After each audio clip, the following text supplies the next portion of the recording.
उन्वान, लड़का और उसका वफादार साथी। एक वक्त की बात है, सरसब्ज पहाड़ियों और चमकदार दरिया के दरमियान बसे एक खूबसूरत गांव में एक लड़का रहता था जिसका नाम सैफ था। वे एक पर तजस्सुस और मुहिम जोई पसंद लड़का था जो हमेशा अपने घर के अर्द गिर्द के जंगलात और खेतों की सैर करता रहता था। अपनी मुहिम जोई की मोहब्बत के बावजूद वो अक्सर तन्हाई महसूस करता था क्योंकि उसके कोई बहन भाई नहीं थे और गांव में चंद ही दोस्त थे। एक धूप वाले दोपहर में जब वो एक करीबी जंगल में घूम रहा था, उसने झाड़ियों में फंसे हुए एक कुत्ते को देखा। कुत्ता दर्द में था और खुद को आजाद करने की कोशिश कर रहा था, लेकिन जितना ज्यादा वो जिदोजहद करता इतना ही ज्यादा फंस जाता। सैफ का दिल इस मासूम जानवर के तड़प गया। वो आहिस्ता से इसके करीब आया और उसकी तसल्ली के लिए नर्म आवाज में बात करने लगा। चंद मिनटों के बाद उसने बड़ी एहतियात से कुत्ते को झाड़ियों से आजाद कर लिया। वो कुत्ता, जो एक सुनहरी रिट्रीवर था और उसकी आंखें नर्म और इजहार से भरी हुई थी, अलिफासन।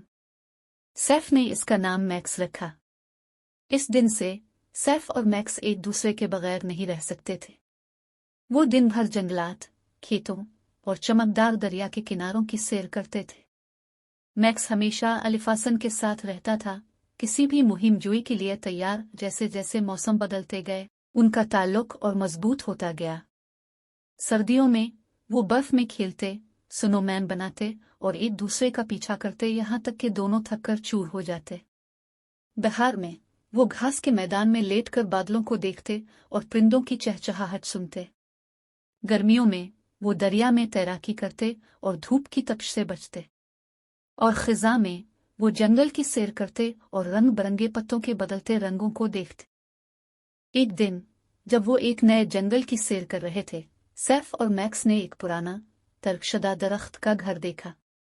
ये एक मजबूत बलूत के दरख्त की शाखों में छुपा हुआ था। अलिफासन की आंखें जोश से चमक उठी। मैक्स नीचे खड़ा एहतियात से देख रहा था, जबकि सैफ ऊपर चढ़कर उसकी जांच करने लगा। दरख्त का घर धूल से भरा हुआ और खराब हालत में था, लेकिन सैफ ने इसमें एक इम्कान देखा। उसने फैसला किया कि ये उनका खुफिया ठिकाना होगा। अगले चंद हफ्तों में सैफ और मैक्स ने मिलकर दरख्त के घर की मुरम्मत की। सैफ के वालिदैन ने भी मदद की, आलात और मवाद फराहम किए। गांव वाले भी इस लड़के के मंसूबे में दिलचस्पी लेकर उसकी मदद करने लगे। जल्द ही दरख्त का घर एक आरामदेह पनाहगाह में तब्दील हो गया, जिसमें मैक्स के लिए एक छोटा बिस्तर और सैफ के लिए किताबें और खिलौने मौजूद थे। दरख्त का घर उनका मुकद्दस मकाम बन गया, जहां वो ख्वाब देखते और अपनी मुस्तकबिल की मुहिम्मात की मंसूबाबंदी करते। वो वहां घंटों बैठे रहते, अलिफासन कहानियां पढ़ता और मैक्स ध्यान से सुनता। इसका सर सैफ की गोद में आराम कर रहा होता। कभी कभार वो खामोशी में बैठे रहते, एक दूसरे की सोहबत और दुनिया की खूबसूरती का लुत्फ उठाते। साल गुजरते गए और सैफ बड़ा होता गया, लेकिन मैक्स के साथ इसका ताल्लुक इतना ही मजबूत रहा। मैक्स हमेशा सैफ की कामयाबियों का जश्न मनाने और नाकामियों में उसको तसल्ली देने के लिए वहां मौजूद होता। वो सिर्फ एक पालतू जानवर नहीं था, वो एक वफादार साथी और सच्चा दोस्त था।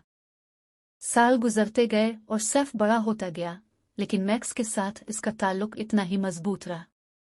मैक्स सैफ की कामयाबियों का जश्न मनाने और नाकामियों में उसको तसल्ली देने के लिए वहां मौजूद होता।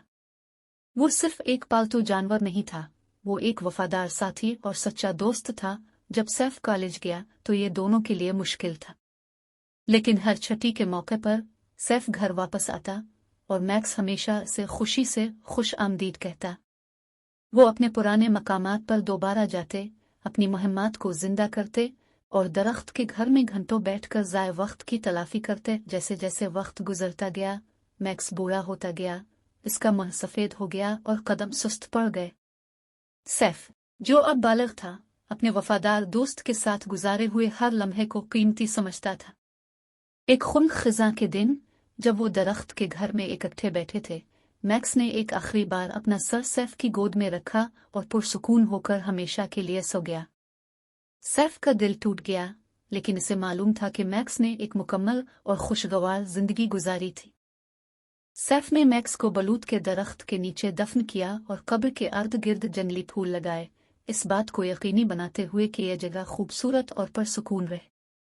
हालांकि मैक्स जा चुका था, उसकी रूह उनकी बेशुमार मुहिम्मात और शेयर किए गए ताल्लुक की यादों में जिंदा रही। सालों बाद सैफ, जो अब अपने खानदान के साथ रहता था, अपने बच्चों को दरख्त के घर ले गया और मैक्स की कहानियां सुनाने लगा। बच्चे हैरत से सुनते रही, इनकी आंखें हैरत से बड़ी हो जाती